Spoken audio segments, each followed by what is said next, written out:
Hai kawan-kawan. Kawan-kawan, apa khabar? Kawan-kawan pernah sedu tak?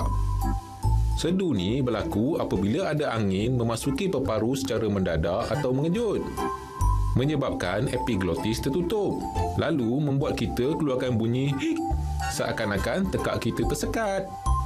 Punca sedu pula dipercayai berkait dengan pengambilan minuman berkarbonat berlebihan atau ketawa yang terlalu banyak. Macam si Mat dengan Din itulah. Asyik ketawa memanjang. Aduh. Kawan-kawan tahu tak? Ada pelbagai cara untuk menghilangkan sedu. Seperti meminum air, makan mentega kacang, makan sesudu cuka, menahan nafas, dikejut atau ditakutkan dan macam-macam lagi lah.